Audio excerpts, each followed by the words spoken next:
Hello दोस्तों, स्वागत है आपका स्टडी सोच में। हम लोग जो पढ़ते आ रहे हैं अब तक भाई जो है मौर्योत्तर काल का इतिहास, आज में आगे चलते हैं। देखो कंफ्यूजन बहुत हो गई होगी अब तक लगातार वीडियो देखते आ रहे हो।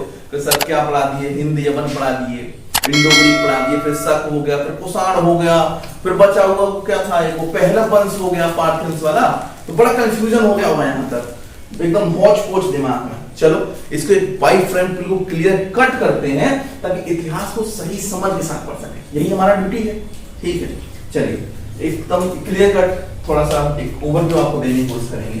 देखो इतिहास जो अब तक चल रहा है वो हम पढ़ रहे हैं उत्तरी भारत का इतिहास, दक्षिण में नहीं गए पहली बार। लेट मी क्लियर, हम लोग क्या पढ़ रहे हैं, उत्तरी भारत का इतिहास। उत्तरी भारत में जहां से साम्राज्यों की शुरुआत हुई 16 जनपद, उसके बाद जहां से राज्य बने, मगध सबसे महान बना, मगध के बाद में उसमें राजवंश आए 1 2 3। उसके बाद क्या हुआ दोस्तों, अब मगध में एक महान साम्राज्य आया, दैट इज मौर्य काल। अब देखो मगध था, कोई दिक्कत नहीं है। मगध के बाद में मौर्य आए। अब देखो मौर्य के बाद में जो स्थायी शासन आएगा दोस्तों, वो स्थायी शासन आएगा गुप्त का, जो पूरे भारत पर राज करेगा। गुप्त का शासन आएगा, मगध मौर्य गुप्त। लेकिन इसके बीच में कुछ चीजें हैं जिसको बोल देते हैं मौर्य उत्तर, मौर्योत्तर जिसको बोल देते हैं। ठीक है, ये कोई बड़ा शासन नहीं आ रहा है। हाँ बस ये जो है इस जो गैप है ना, टाइम गैप, उसको भरने का कोशिश कर रहे हैं। ये मौर्य और गुप्त के आने से पहले का जो भी टाइम गैप जो क्रिएट हो गया है, इसको ये लोग भरने का कोशिश कर रहे हैं। ठीक है, टाइम गैप भी काफी अच्छा खासा है, 300 से 400 वर्षों का। अब ये टाइम गैप भरा कैसे जा रहा है, 2 क्रम में है दोस्तों ये मौर्योत्तर काल।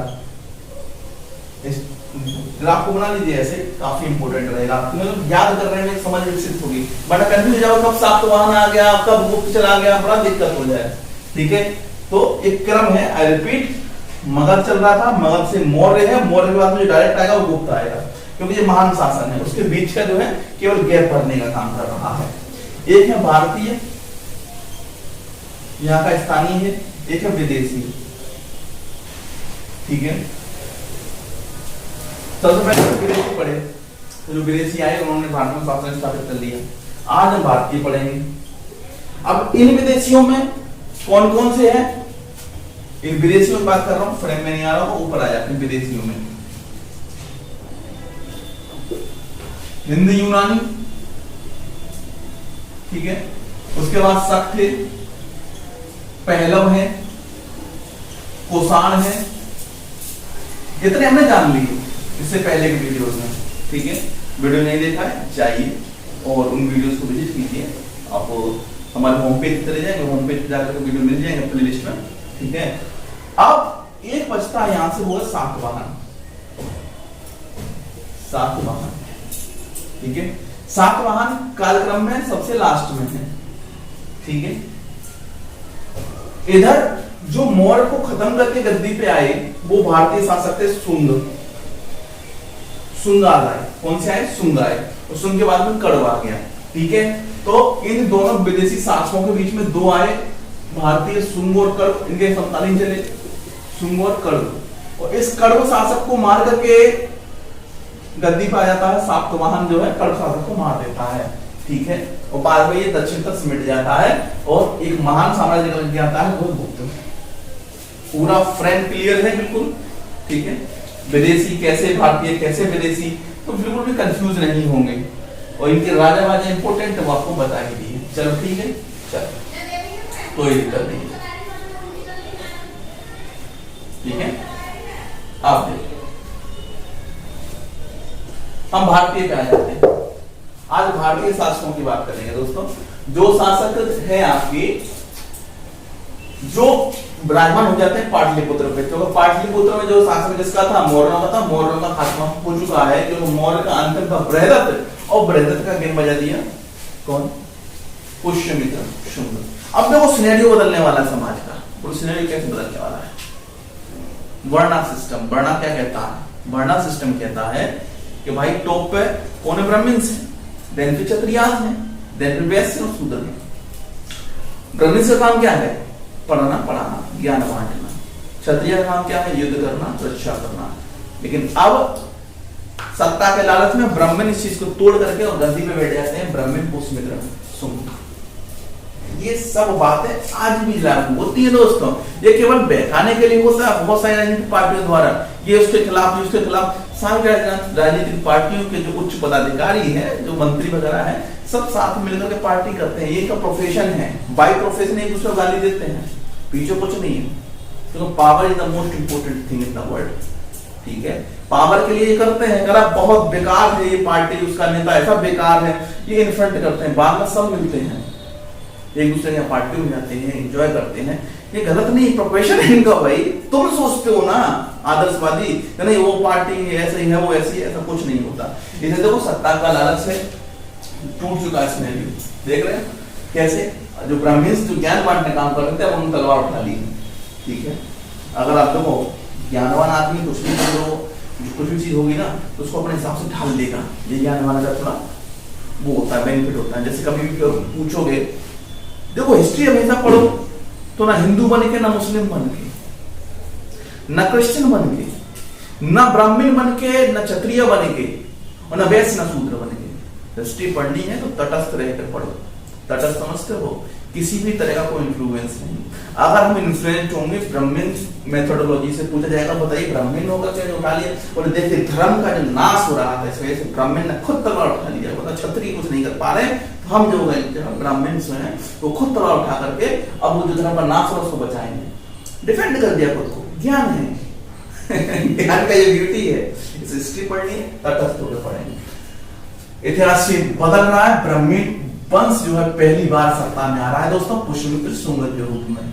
पुष्यमित्र शुंग देखो क्या है, एक मंत्री है, ठीक है।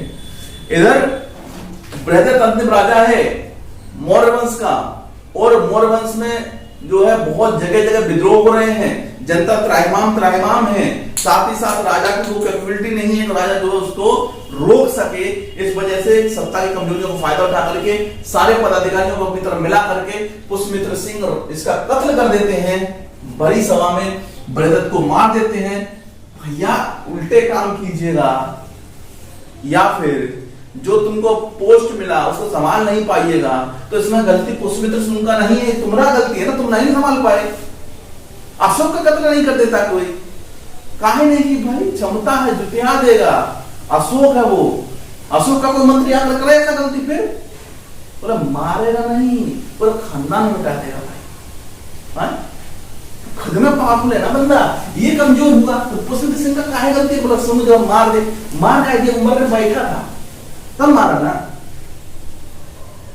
ऐसा तुमके दाव दे दे मार देंगे, काहे नहीं, तो पावरफुल है।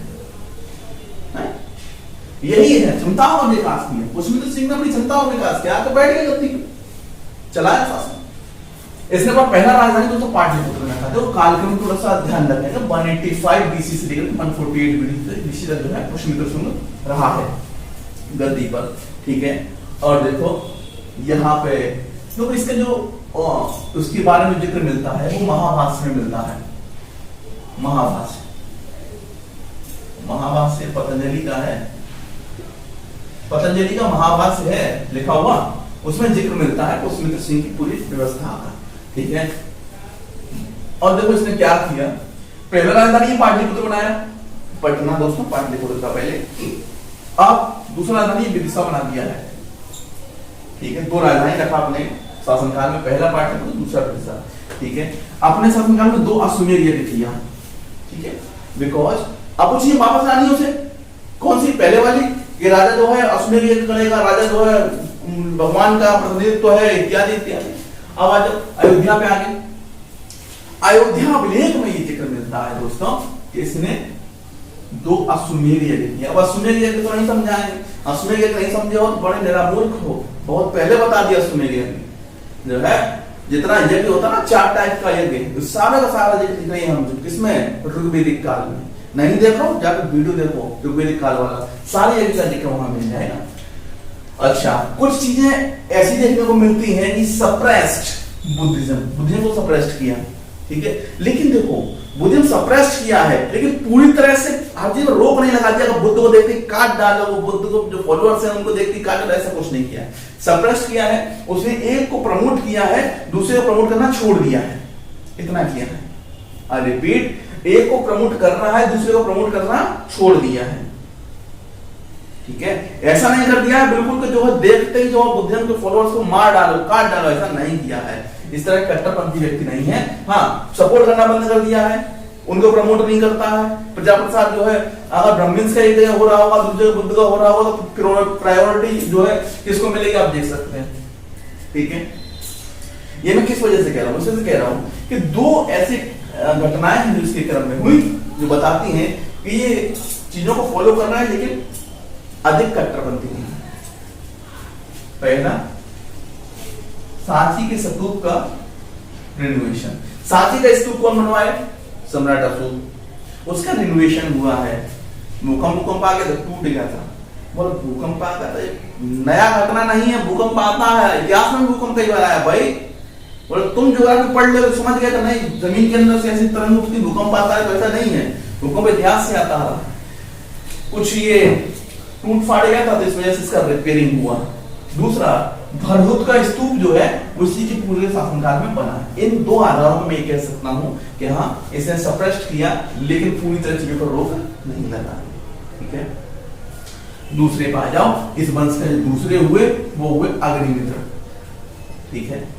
अग्निमित्र जी का शासकीय योगदान तो कुछ ज्यादा नहीं है, लेकिन हाँ एक चीज है जिनसे जोड़ देते हैं, भरहुत अभिलेख में इनका जिक्र मिलता है, ठीक है। भरहुत अभिलेख में जिक्र मिलता है। दूसरा, हेरोडोटस ने गरुड़ स्तंभ गिफ्ट किया था, जो कहां लगा था दोस्तों? विदिशा में। गरुड़ स्तंभ की बात हुई थी जब हमने वैष्णव धर्म को पढ़ा था, गरुड़ स्तंभ डिटेल में बताया था, वो विदिशा में लगा था। हेरोडोटस ने इसको गिफ्ट किया था, ठीक है। देखो इस काल में दो यूनान आक्रमण को फेस किया था, इसने भी किया था और पुष्यमित्र शुंग ने भी किया था। इन लोगों ने डिफीट कर दिया था, डिफीट कर दिया था। इसी वजह से आप देख सकते हैं कहां अशोक का साम्राज्य इतना फैला हुआ था कि पूरा अफगानिस्तान से ऊपर तक की सीमा थी, और कहां इनका साम्राज्य थोड़ा सिमट के रह गया, ठीक है। पाटलिपुत्र विदिशा छोटे से भाग में रहेगा, ये सब चीजें दोस्तों। अग्निमित्र, अच्छा बोले सर ये ऊपर आप लिखे बताए नहीं, अभी इसी को बताते हैं। अग्निमित्र का जिक्र जो है कालिदास के मालवाग्निमित्र जो नाटक है उसमें मिलता है।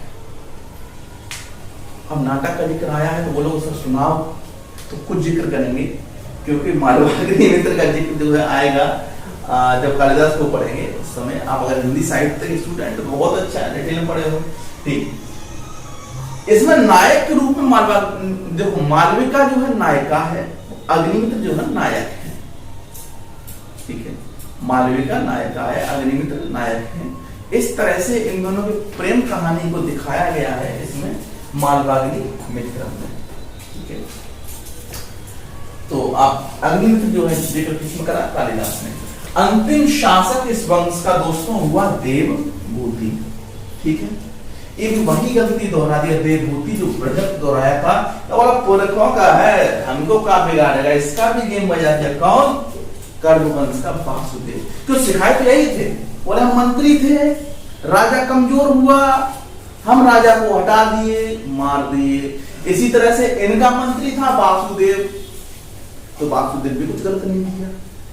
वासुदेव भी देवभूति को जो क्या किया, देवभूति को मार दिया, और देवभूति को मार करके खुद गलती पे आ गया। तो जैसी करनी वैसी भरनी, ना माने तो करके दे, है ना। जन्नत भी है, दोजत भी है, ना माने तो मर के दे। इस बात पे हम भरोसा नहीं करते कि जैसी करनी वैसी भरनी। भाई साहब यहां ये शासक कमजोर हुआ, यहां इसका मंत्री ऊपर आ गया।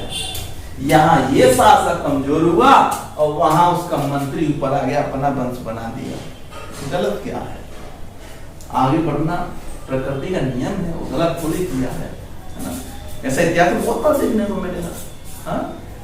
जैसे मराठा साम्राज्य में पेशवा ताकतवर हो गए तो मराठाओं के छत्रपति थे, वो पद को ही खत्म कर दिया उन्होंने, पेशवाई चलने लगी। पेशवा तो जानते हो ना, बाजीराव मस्तानी देखे हो, है ना। तो पेशवा को जो ऐसा किए थे सब करके आए इतिहास में, क्योंकि जो जिसके पास महत्वाकांक्षा है, जो आगे बढ़ना चाहता है, कुछ ना कुछ तो करेगा है। और ये शासक के तौर पे देखो इसको, हाँ उस तौर पर मध्य मतलब मार दिया, परिवार कितना दुखी हुआ होगा, तो तुम शासक बनना चाहते हो, ठीक है। आम आदमी नहीं हो तुम, अगर ये वीडियो देख रहे हो, शासक बनना चाहते हो। शासक की जो है भाषा को समझता है, शासन की व्यवस्था को देखता है, जहां मौका मिलता है वो शासक ऊपर बढ़ता है, ठीक है। सारे डायमेंशन नहीं देखना है आपको, एक डायमेंशन देखना है शासक के तौर पे। ये शासक के तौर पे कमजोर पड़ा, वो स्थिति आ गई। शासक के तौर पे कमजोर पड़ोगे तो दिक्कतें आएंगी और समस्याएं सर उठाने लगेंगी। कमजोर नहीं पड़ोगे तो समस्याएं अपने आप सर नीचे झुका लेंगी, ठीक है। ये होता है। अगर शासक के तौर पर कमजोर हो तो अपनी ही पार्टी लात मार करके बाहर निकाल देती है, और शासक के तौर पर मजबूत हो ना तो अपनी पार्टी थर थर कांपती है। बोला कैसे कि अमित शाह जी का नाम सुना होगा, उनको कोई बोल देगा तो तुमको बीजेपी से बाहर निकालेगा, तो आगे तुमको समझदार हो, चलो इधर आ जाओ। कड़वंश का कुछ ज्यादा नहीं था कंट्रीब्यूशन इतिहास में। सबसे पहले वासुदेव आए, और वासुदेव कड़वंश के फाउंडर थे, कभी पूछा जाएगा आप बता देंगे। पाटलिपुत्र को राजधानी बनाया, इनके बेटे हुए सुशर्मन, और सुशर्मन का गेम बजा दिया तो सातवाहन वंश। अब सातवाहन वंश में पढ़ेंगे आगे। विदेशी है सातवाहन। सातवाहन दोस्तों क्या है? विदेशी है। अभी क्रम बताया था आपको, सातवाहन विदेशी वंश है। अब हम सातवाहन पढ़ लेंगे आगे। इसी तरह से मौर्य उत्तर खत्म हो जाएगा और फिर क्या शुरू हो जाएगा? गुप्त काल शुरू, ठीक है। बड़ा कंफ्यूजिंग इतिहास है मौर्य और गुप्त के बीच का, इसको समझ लिए चीजों में कंफ्यूजन नहीं रहेगी। अच्छी तरह से आप क्या हो जाएंगे, हर जगह बिना कंफ्यूजन के सही तरीके से स्ट्राइक करके पेपर को निकालने जाएंगे, ठीक है। दो वंश पढ़ लिए। आज हमने सोचा वंश थोड़े छोटे हैं, वीडियो का टाइमिंग कम रहेगा, तो आपको एक इतिहास और पढ़ा देते हैं, वो सिक्कों का इतिहास, जहाँ पे प्रश्न अक्सर बनता है और कंफ्यूजन रहती है। आज चलो सिक्कों का इतिहास तो निपटा ही लेते हैं। इकोनॉमिक क्लास में हिस्ट्री का है, ठीक है। ये नहीं है कि मनी क्या है, money is a mode of exchange, विनिमय का वस्तु है मनी, ये इकोनॉमी कहता है। तो पैसा का है? विनिमय का वस्तु है, ठीक है। हर सब्जेक्ट में परिभाषा अलग अलग हो जाती है हर चीज की, हिस्ट्रिकल एस्पेक्ट्स पढ़ेंगे। तो अगर मनी की बात करा जाए, सबसे पहले सिस्टम क्या था? बार्टरिंग सिस्टम था, ठीक है। वस्तु विनिमय प्रणाली थी, वस्तु दो वस्तु लो। उसके बाद बाजार सिस्टम आया, फिर मनी चलने लगा। अब मनी में सिक्का आया। सिक्के का इतिहास हम देख लेते हैं दोस्तों, थोड़ा बहुत, ज्यादा पीछे नहीं जाएंगे, ज्यादा पीछे में दिक्कत हो जाएगा, ठीक है। यहां से पढ़ेंगे। इस काल के सिक्कों से प्रश्न बनते हैं अक्सर, तो हमने अभी पिछले 3 वीडियोस हमने देखे, इंडो ग्रीक, कुषाण, सातवाहन, इनसे प्रश्न बनते हैं, इस वजह से फोकस करेंगे। सबसे पहले भारत में सोने के सिक्के किसने चलाए? Who introduced the gold coin in India? बताइए। बिल्कुल सही, Indo Greek rulers introduced the gold coin in India. What are the specific qualities of these coins? क्या थी वो क्वालिटीज? तो दोस्तों वो क्वालिटीज थी कि they are bilingual coins, 2 तरह की भाषाएं में थी। पहला तो तुम समझ ही जाओ कि हिंद यवन बोलते हैं, इंडो ग्रीक बोलते हैं, तो 2 भाषा तो वैसे ही हो गई, क्योंकि 2 जगह के साम्राज्य मिलाकर एक साम्राज्य बना लिए। यवन मतलब ग्रीक जहां से वो आए थे, इंडो मतलब भारत और ग्रीक के बीच का मिला हुआ हो गया। 2 भाषा होंगी, बिल्कुल अंदाजा मार दो तब भी सही हो जाएंगी।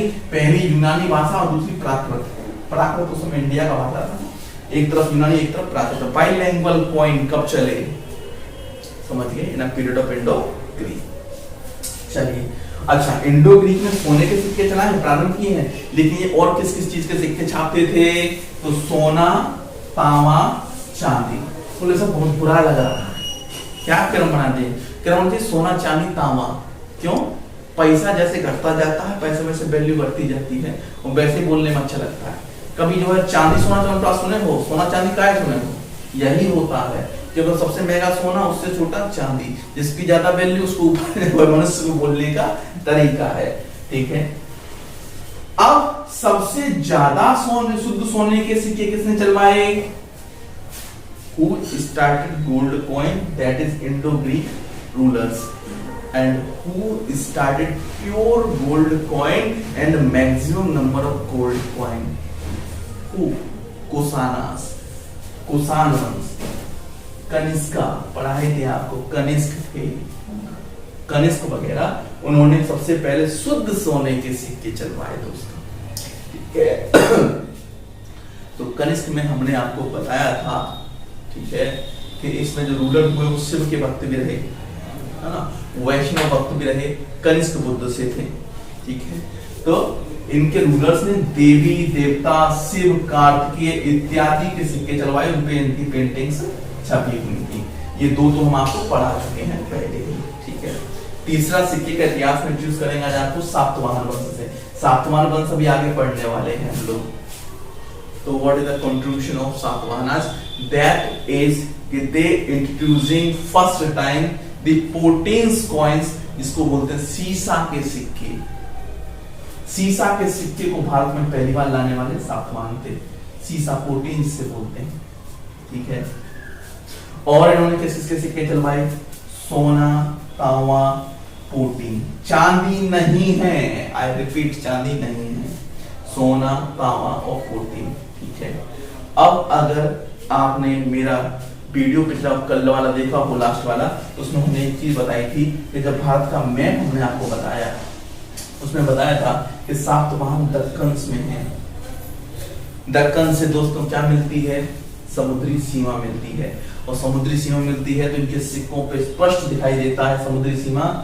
उसके आधार पे मछली, जहाज और शंख इत्यादि छपे हुए हैं इनके सिक्कों पर, ठीक है। कुछ जो कॉमन सेंस हो सकती है हिस्ट्री में, बस सकते आप इनको क्रम में पढ़ा हो, यही चीजें वो है, ठीक है। अब देखो कुछ सिक्कों का स्पेसिफिक जिक्र आता है, जैसे क्या क्या जिक्र आता है उसको भी देख लेते हैं फटाफट। जैसे सातवाहन में निष्क और पल, दो तरह के सिक्कों का जिक्र आता है, एक निष्क एक पल, ठीक है। निष्क सोने के सिक्के हैं, पल जो है आपका तांबे का है, और शतमांग नाम का जो सिक्का है वो चांदी का है, ठीक है। ये सिक्कों का जिक्र हो गया, ठीक है। एक सिक्के का जिक्र और आता है, वो है कांसवर्ण सिक्का। यहां लिख देते हैं कांसवर्ण सिक्का। इसमें क्या क्या है दोस्तों? सोना, चांदी, तांबा, राना और सीसा, इन सब का मिश्रण है। इस सिक्के का नाम है कांसवर्ण सिक्का, ठीक है। हमने कोशिश किया था आपको सिक्कों का इतिहास बताने की, ठीक है। और हम लोग इंडिया के मौर्योत्तर काल के शासकों को देख चुके हैं। आगे एक शासक और बचा हुआ है, जो शासन बचा हुआ है, जैसे आपका सातवाहन हो गया। सातवाहन के बाद में एक छोटा सा गंग वंश और है, जो गंग ने काफी कंट्रीब्यूशन किया। छोटा सा वंश है लेकिन काफी कंट्रीब्यूशन करा। उड़ीसा के एरिया में इसी समय पनपा था, कंट्रीब्यूशन का आर्ट एंड कल्चर में रहा, तो कई बार उसको प्रश्न बन जाते हैं इस वजह से, ठीक है। हम लोग स्टिल जिस क्रम में पढ़ने की कोशिश कर रहे हैं उसी क्रम में पढ़िए आप, ठीक है। तो अपने आप को बेहतर स्थिति में पाओगे जिसमें एग्जाम में देने जाओगे, ठीक। हमको जो ना तूफानी खेल नहीं खेल रहे हैं ना, आप बिल्कुल हिस्ट्री ऐसे करोगे प्रश्न हो जाएगा, कभी नहीं हो सकता। समझ के साथ प्रश्न हमेशा डील होगा, ठीक है।